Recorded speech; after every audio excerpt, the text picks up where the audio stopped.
Hello students, good morning. Welcome to Yadu classes. आज की इस वीडियो में मैं आप लोगों को क्लास 9th चैप्टर 2 एक्सरसाइज 2.5 और उसके पहले का जो 11 एग्जाम्पल है वो कराने वाली हूँ। आज हम लोग लीनियर रिलेशनशिप पढ़ेंगे, ठीक है। अब लीनियर रिलेशनशिप क्या होता है? लीनियर रिलेशनशिप जो होता है वो आपको एक्स एंड वाई, ये दो वेरिएबल्स के बीच में रिलेशन बताता है।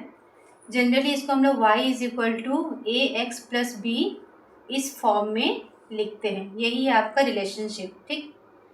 ये x और y दो वेरिएबल्स हैं, इनके बीच में रिलेशन बताता है कि x को चेंज करने से y किस प्रकार से चेंज होगा। ये आपका इक्वेशन है, यही है आपका लीनियर रिलेशनशिप। तो इस कंसेप्ट को एग्जाम्पल नंबर 11 के थ्रू मैं और समझाने की कोशिश करती हूँ आप लोगों को।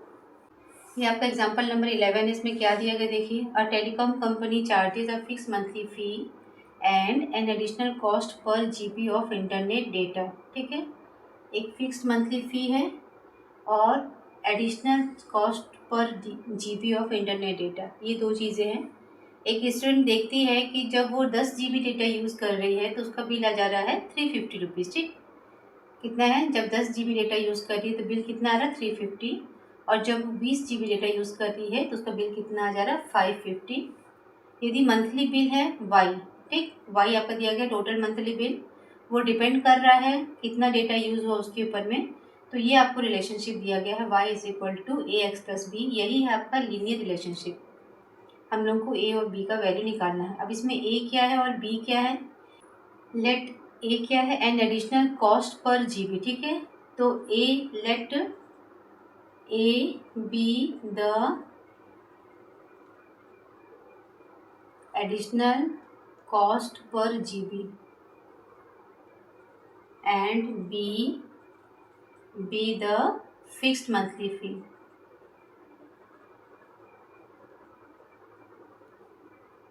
ठीक है, तो आपका रिलेशन हो गया y is equal to a x plus b, ठीक है।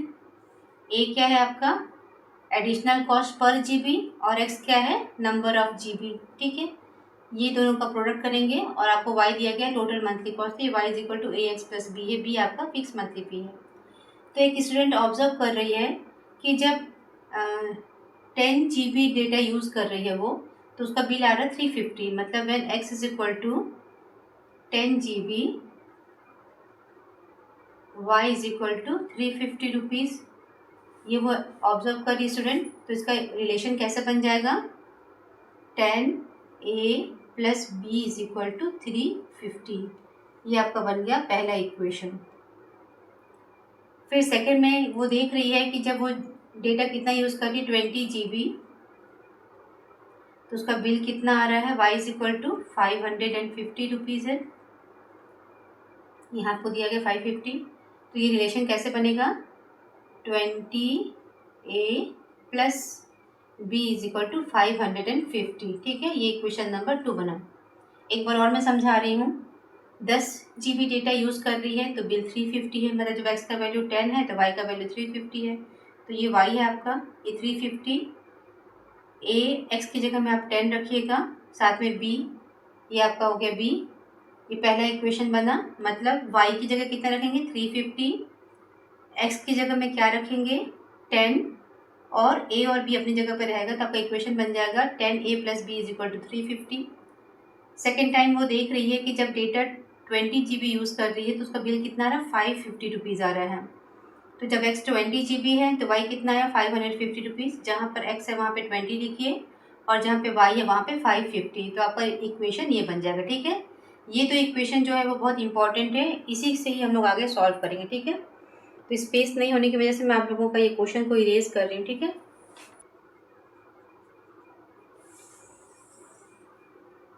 इक्वेशन नंबर 1 देखें। Solving equation 1 and 2। आप किसी भी मेथड से सॉल्व कर सकते हैं। मैं यहाँ पे आप लोगों को एलिमिनेशन से करा रही हूँ। 10a plus b is equal to 350, 20a plus b is equal to 550। अब ये एलिमिनेशन मेथड क्या होता है वो भी मैं एक्सप्लेन करती हूँ। एलिमिनेशन मतलब क्या होता है? जैसे कि आपका यहाँ पे वेरिएबल a है, b है, तो मैं किसी एक को एलिमिनेट करूँगी, ठीक है। अब जैसे यहाँ पे देखिए आपका ये ऊपर में प्लस b है, यदि मैं यहाँ पे सब्ट्रैक्ट करती हूँ तो ये मेरा माइनस का साइन हो जाएगा, यहाँ पे माइनस का साइन हो जाएगा, यहाँ पे माइनस का साइन हो जाएगा। अब मेरे को इस साइन से कोई मतलब नहीं है, ठीक है। ये जो साइन है वो अब कोई मतलब का नहीं है। तो एक प्लस बी था और एक माइनस बी था, तो ये आपस में कैंसिल हो गया। यहाँ पे आपका +10 है और ये -20 है, तो यहाँ पे आपका -10a बचेगा। यहाँ पे 550 है और 350 माइनस करूँगी, क्योंकि आप देख रहे हैं बड़े नंबर के आगे में माइनस का साइन है। तो ये पूरा जो नंबर है 550, उससे मैं 350 को माइनस करूँगी तो मेरा आंसर आएगा 200। बट 550 लार्जर नंबर था, उसके आगे नेगेटिव साइन, तो मेरे को यहाँ पे भी नेगेटिव लगाना पड़ेगा, ठीक है। एक बार और मैं एक्सप्लेन करती हूँ आपको। 10a + b = 350 दिया गया है, 20a + b = 550 दिया है। मैं एलिमिनेशन से कर रही हूँ। एलिमिनेशन मतलब किसी एक वेरिएबल को हटा देना यहाँ से। तो मैं यहाँ पे देखिए b में कोफिशिएंट 1 है, क्योंकि दोनों b आपस में बराबर हैं, तो मैं इसको आसानी से एलिमिनेट कर सकती हूँ। मैं सब्ट्रैक्ट कर रही हूँ। सब्ट्रैक्शन में क्या होता है, देखिए यहाँ पे प्लस का साइन है तो ये माइनस हो जाएगा, ये प्लस का साइन है यहाँ पे माइनस हो जाएगा, यहाँ पे कुछ नहीं है मतलब प्लस का साइन है तो ये भी आपका माइनस हो जाएगा, ठीक है। अभी इसके पहले जो साइन था उससे मेरे को अब कोई मतलब नहीं है, ठीक है। इसके आगे का जो साइन है वो अब मेरे कोई काम का नहीं रह गया। ये आपका +10 है और -20, तो आपको पता है +10 -20 कितना हो जाता है, -10 होता है। तो मैं यहाँ लिखूँगी -10a, ठीक है। एक प्लस बी था, दूसरा माइनस बी था, तो ये कैंसिल हो गया। = 550 और 350, एक प्लस है, +350 -550, प्लस माइनस माइनस होता है और आंसर बड़े नंबर का साइन आता है। तो 550 में से 350 माइनस करूँगी तो मेरे को मिलेगा 200। क्योंकि 550 लार्जर नंबर, उसके आगे नेगेटिव साइन है, तो मेरे को यहाँ पे एक माइनस का साइन डालना पड़ेगा, ठीक है। ये आपका हो जाएगा -200। क्लियर है, ठीक है। यही चीज़ मैं यहाँ पे एक्सप्लेन करी दोबारा। अब यहाँ पे देखिए a कितना हो जाएगा, -200 अपॉन -10, मतलब आपका आ गया 20। ये माइनस इससे कैंसिल हो जाएगा, तो एक वैल्यू कितने आ गए, 20। ए क्या था आपका, एडिशनल कॉस्ट पर GB। जो एडिशनल कॉस्ट पर GB है वो कितना आ गया आपका, 20 रुपीज़, ठीक है। आप लिख लीजिए एडिशनल कॉस्ट पर GB = 20 रुपीज़, ठीक है। अब मेरा a का वैल्यू निकला, अब मुझे b निकालना है, तो a = 20 रुपीज़। मैं इक्वेशन नंबर 1 या 2 दोनों में से किसी में भी एक डाल सकती हूँ। मैं पहले वाले में डाल रही हूँ। Put a = 20 in equation 1। तो 10 a की जगह में 20 डालें, प्लस b = 350, तो 200 प्लस b = 350, b = 350 माइनस 200, ये आपका आ गया 150। तो b = 150। b क्या देखिए, फिक्स्ड मंथली फी। तो आपका आंसर हो गया द फिक्स्ड मंथली फी = ₹150। तो आपको क्वेश्चन में क्या चीज़ निकालना था, a और b का वैल्यू हम लोग को निकालना था। तो a का वैल्यू कितना आ गया, ₹20, और b का वैल्यू कितना आ गया, 150 रुपीज़, ठीक है। यही है आपका आंसर। तो आपका लीनियर रिलेशनशिप क्या हो गया, सो द लीनियर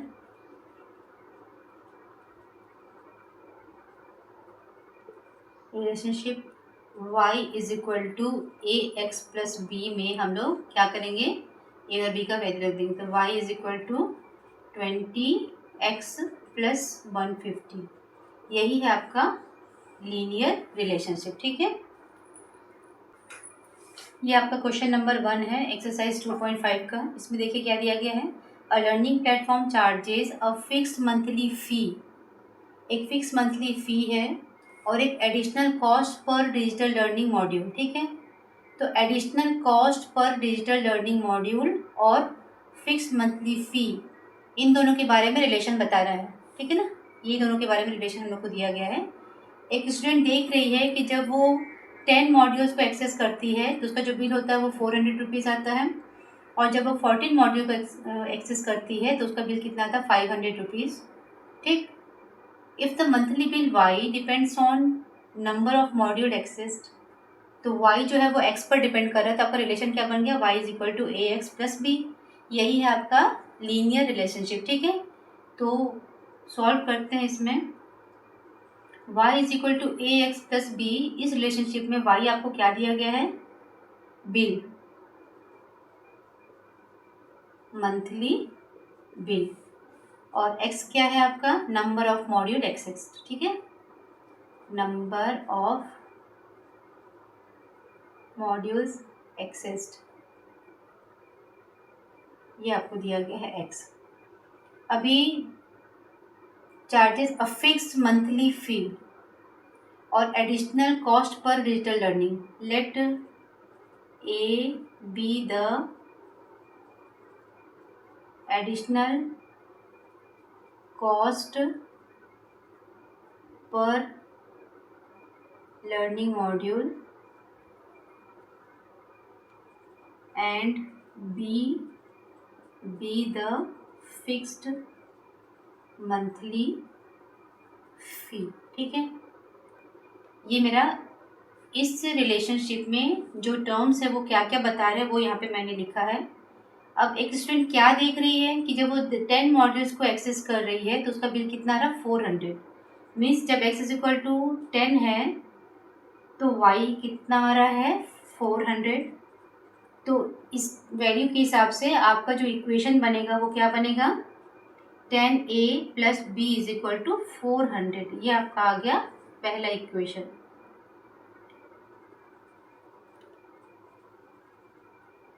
फिर उसने क्या ऑब्जर्व किया कि when x is equal to 14 module, y कितना था उसका, 500 रुपीज़। ठीक है, तो रिलेशन क्या बन गया, ये इक्वेशन क्या बन गया, 14a plus b is equal to 500। ये आपका इक्वेशन नंबर 2 हो गया। ठीक है, अब इन दोनों इक्वेशन को मुझे सॉल्व करना है। आप किसी भी तरीके से कर सकते हैं, एलिमिनेशन से, सब्स्टिट्यूशन से। मैं एलिमिनेशन से कर रही हूँ, वो आसान पड़ता है। ठीक है, solving equation 1 and 2 by elimination method. Elimination में बताई थी मैं, कोई भी एक वेरिएबल को हम लोग एलिमिनेट कर देते हैं। तो यहाँ पे आपका बी है, दोनों में देखिए सेम है। यदि मैं सब्ट्रैक्ट करूँगी तो ये एलिमिनेट हो जाएगा। तो 10a plus b is equal to 400 और 14a plus b is equal to 500। मैं सब्ट्रैक्ट कर रही हूँ, साइन चेंज हो जाएगा, ये b और b कैंसिल हो गया। 14 में से 10 गया, -4a इज इक्वल टू 500 में से 400 गया तो बचा कितना, 100, क्योंकि बड़े नंबर के आगे माइनस का साइन था तो यहाँ पे मेरा माइनस हो गया। तो a इज इक्वल टू कितना हो गया, 100/4 मतलब 25। a का वैल्यू कितना आ गया, 25। a का वैल्यू किसी भी इक्वेशन में रखिए, put a is equal to 25 in equation 1। तो 10 into 25 plus b is equal to 400, 25 into 10 250 plus b is equal to 400। तो बी का वैल्यू कितना आ गया, 400 minus 250, b is equal to 150। B क्या था देखिए, फिक्स मंथली फ़ी है तो मैं यहाँ पे रुपीज़ लिख देती हूँ, और ए क्या था, एडिशनल कॉस्ट था तो मैं यहाँ पर भी रुपीज़ लिख सकती हूँ, मतलब ए इज इक्वल टू 25 रुपीज़। ठीक है, ये दो वैल्यूज आ गई, ए 25 हो गया और बी आपका 150 हो गया। तो आपका रिलेशनशिप क्या बन जाएगा, तो y इज इक्वल टू ए की जगह लिखेंगे 25 x प्लस 150। ये आपका बन गया linear relationship between the monthly bill and number of modules accessed। Clear है, ये है आपका रिलेशनशिप। यहाँ पे आपको ए का वैल्यू 25 रुपीज़ है और बी का वैल्यू 150 रुपीज़ है। ठीक है, ये आपका क्वेश्चन नंबर 2 है। A gym charges a fix monthly fee and an additional cost per hour for using the badminton court. मतलब एक जिम है, उसमें फिक्स्ड अमाउंट है, हर मंथ में उतना अमाउंट पे करना ही पड़ेगा। तो वह कहता है आपका फिक्स मंथली फीस, ठीक है। और जितने घंटे बैडमिंटन कोर्ट यूज़ कर रहे हैं उसके लिए एडिशनल कॉस्ट लगता है, ठीक। एक स्टूडेंट ने क्या देखा कि जब वो जिम यूज़ कर रही है 10 आवर्स के लिए, ठीक, 10 आवर्स की जिम यूज़ कर रही है, तो उसका बिल कितना आ रहा है 800 रुपीज़, ठीक है। और जब वो 15 आवर्स के लिए बैडमिंटन कोर्ट को यूज़ कर रही है तो उसका बिल आ रहा है 1100 रुपीज़, ठीक है। ये इन्फॉर्मेशन हम लोग को दिया गया है। यदि जो बिल है, ये जो आपका बिल जो है वो डिपेंड कर रहा है किस पर, कि कितने घंटे आप बैडमिंटन कोर्ट यूज़ कर रहे हैं। मतलब वाई जो है वो डिपेंड कर रहा है कि number of hours badminton court use. तो हम लोगों को इस रिलेशन के हिसाब से ए और बी का वैल्यू निकालना है। अब इसमें ए क्या है और बी क्या है। आपको एक्स यहाँ पे क्या दिया गया, देखिए एक्स दिया गया है, आपको दिया monthly bill y depend on the hour of the use of badminton court. तो एक्स क्या है, hour of the use of badminton court. तो ए क्या होगा, additional cost per hour of using the badminton court. तो मैं ए लिख रही हूँ, क्या, लेट, सोल्यूशन लिखते हैं यहाँ पे, let A B the additional cost per hour for using the badminton court and b क्या है आपका, बी द फिक्स्ड मंथली फी।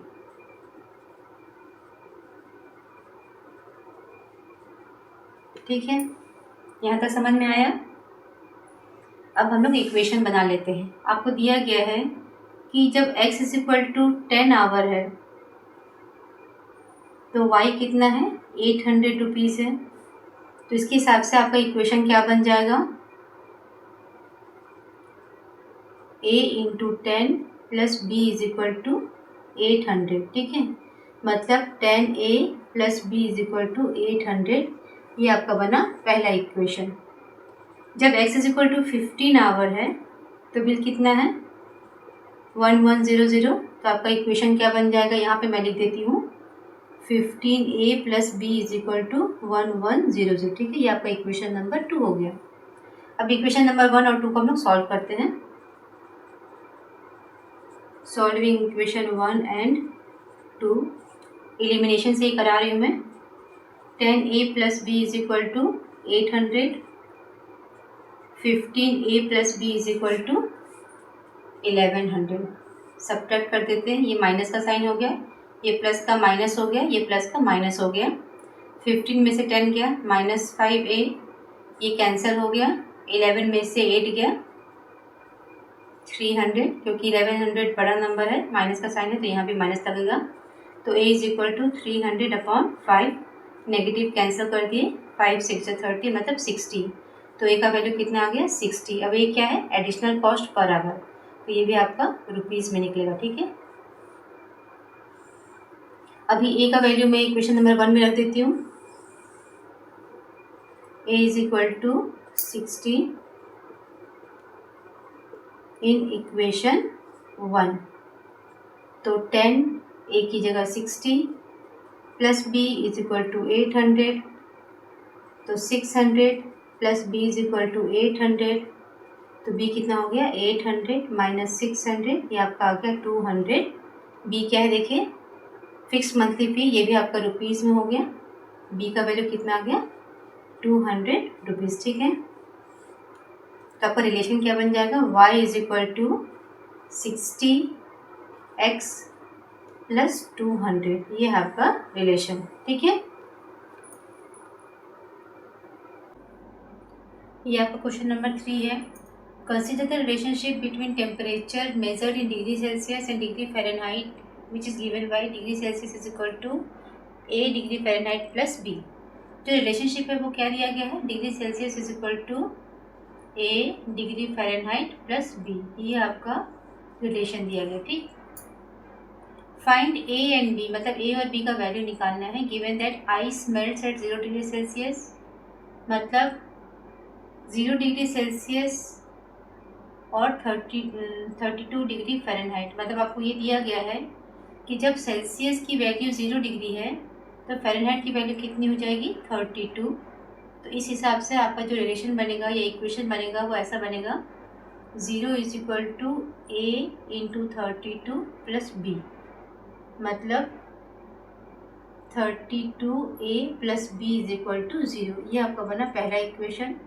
फिर आपको दिया गया है कि water boils at 100 degree Celsius and 212 degree Fahrenheit, मतलब आपको जब सी का वैल्यू दिया गया है 100 डिग्री सेल्सियस, तो फ़ारेनहाइट का वैल्यू कितना दिया गया है, 212 डिग्री फ़ारेनहाइट। ठीक है, तो इसका जो इक्वेशन बनेगा वो कैसे बनेगा, सेल्सियस की जगह पे आप लिखिएगा 100, फ़ारेनहाइट की जगह लिखिए 212, 212 ए प्लस बी। ये आपका बन गया इक्वेशन नंबर 2। ठीक है, अब इक्वेशन नंबर 1 और 2 को सॉल्व करते हैं।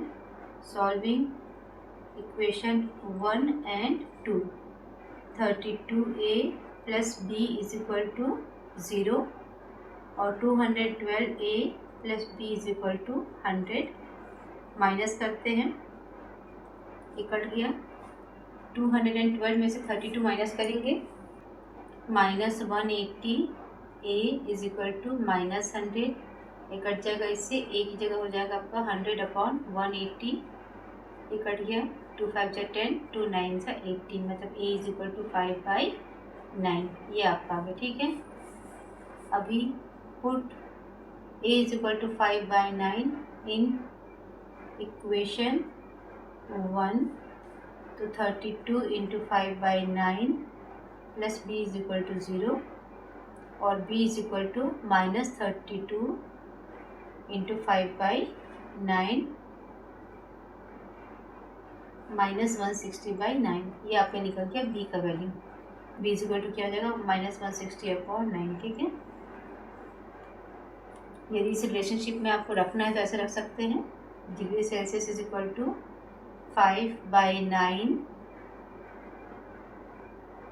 f plus minus 160/9। ठीक है, यही है आपका आंसर। आपको ए और बी का वैल्यू निकालना था, वो यहाँ पर आ गया। ठीक है, तो इस क्वेश्चन 3 के साथ में एक्सरसाइज 2.5 कंप्लीट हो गया। एक्सरसाइज 2.5 में केवल 3 ही क्वेश्चन थे और एग्जाम्पल 11 मैंने एक्सप्लेन किया है। कोशिश करी हूँ मैं अच्छे से आप लोगों को समझाने के लिए। आई होप आप लोगों को ईजीली समझ में आया होगा। इसको सॉल्व करने की कोशिश ज़रूर करिएगा और नहीं समझ में आने से ज़रूर कमेंट करिएगा, मैं फिर से एक्सप्लेन कर सकती हूँ। और आप लोगों का बहुत बहुत थैंक यू मेरे साथ बने रहने के लिए।